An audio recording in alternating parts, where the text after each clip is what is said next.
السلام علیکم ورحمۃ اللہ وبرکاتہ۔ خواتین و حضرات، میں قاری حامد پیا وظیفہ Q H P T V YouTube channel سے آپ سے مخاطب ہوں۔ آپ مجھے فیس بک کے اوپر اور ٹک ٹاک کے اوپر بھی دیکھتے ہیں۔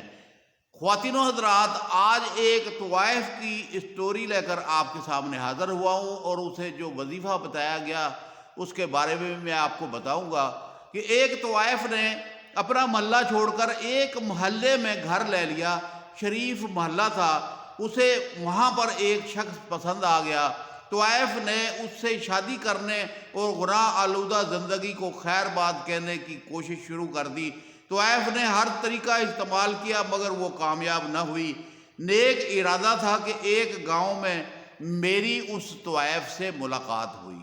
میں ایک گاؤں میں گیا ہوا تھا، وہاں پر اپنے رشتہ داروں کو ملنے کے لیے یہ طوائف بھی وہاں گئی ہوئی تھی، اور اس نے مجھے کہا کہ میں شادی کرنا چاہتی ہوں، مجھے کوئی ایسا وظیفہ بتائیں کہ جس کے پڑھنے سے میری من پسند شادی جو ہے وہ ہو جائے۔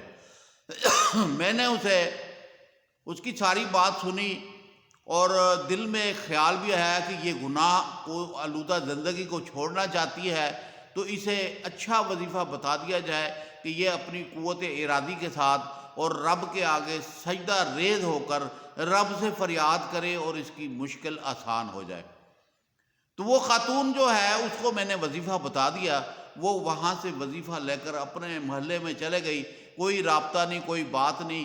پھر جناب علی یہ ہے کہ اس نے وہ وظیفہ پڑھنا شروع کر دیا۔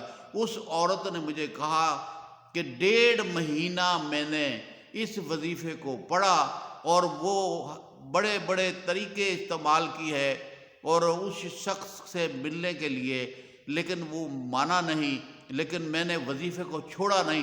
1.5 مہینہ میں نے اس وظیفے کو پڑھا، اور پڑھتے پڑھتے اللہ پاک نے اس کے دل میں محبت پیدا کر دی، اور جب اس کے دل میں محبت آ گئی تو اس نے بھی رخ میری طرف موڑ لیا۔ اور وہ جناب علی یہ ہے کہ اس نے پھر شادی کا جو اظہار ہوا، اور اس شخص نے اس کے خاتون کے ساتھ شادی کر لی، اور اس خاتون کے گھر میں ایک بچہ پیدا ہوا، اور وہ قرآن کا حافظ ہوا۔ آپ نے سنا ہے طوائف کے گھر میں حافظ قرآن پیدا ہوتے ہیں؟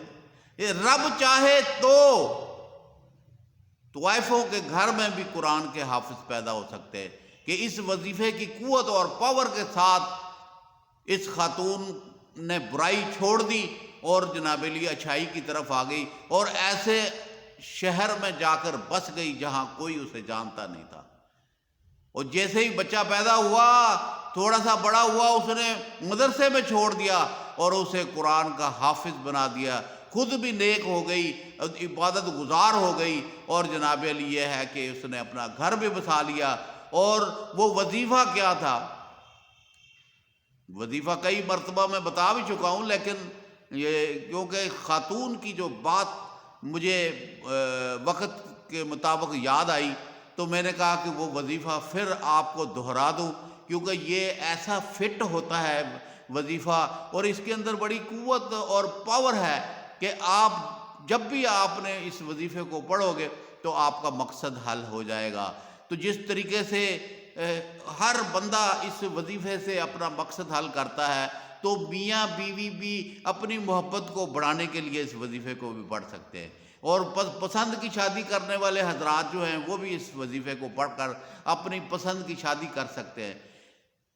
وظیفہ کیا تھا؟ وہ وظیفہ آپ کو بتاتا ہوں۔ وَإِنَّهُ لِحُبِّ الْخَيْرِ لَشَدِيدٌ، وَإِنَّهُ لِحُبِّ الْخَيْرِ لَشَدِيدٌ، بس ایک ہی آیت ہے۔ اسے آپ نے 313 مرتبہ عشاء کی نماز کے بعد پڑھنا ہے، اور اول آخر 25 مرتبہ درود ابراہیمی پڑھنا ہے۔ خواتین و حضرات، میں نے کیونکہ گناہ آلودہ خاتون تھی، میں نے اسے کہا کہ عشاء کی نماز پڑھنے کے بعد آپ نے 2 نفل قضائے حاجت کے پڑھنے ہیں، اور آپ نے علم شریف کے بعد پہلی رکعت میں جناب علی آپ نے 25 مرتبہ سورۃ اخلاص قل هو اللہ احد پوری سورت پڑھنی ہے۔ پھر دوسری رکعت کے اندر بھی آپ نے جو ہے کہ پوری سورت علم شریف کے بعد 25 مرتبہ سورت اخلاص پڑھنی ہے، اور پھر سلام پھیرنے کے بعد پھر آپ نے 50 مرتبہ آپ نے سورت اخلاص کو پڑھنا ہے۔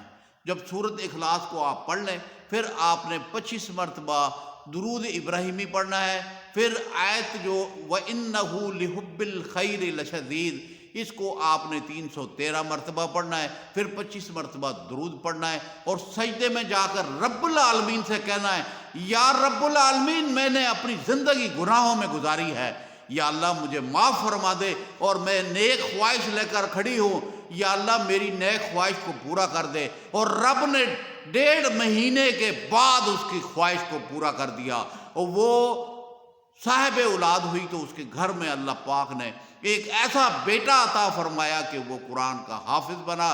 ماں گناہوں سے لدی ہوئی ماں جب گناہ کو چھوڑ کر نیک رستے کی طرف نکلی تو اللہ پاک نے اس کی فریاد کو سن لیا اور اس کی خواہشوں کو پورا فرما دیا۔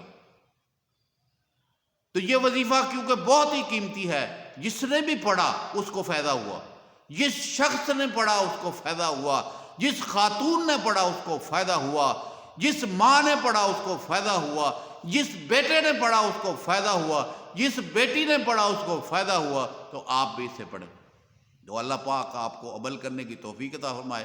السلام علیکم ورحمۃ اللہ وبرکاتہ۔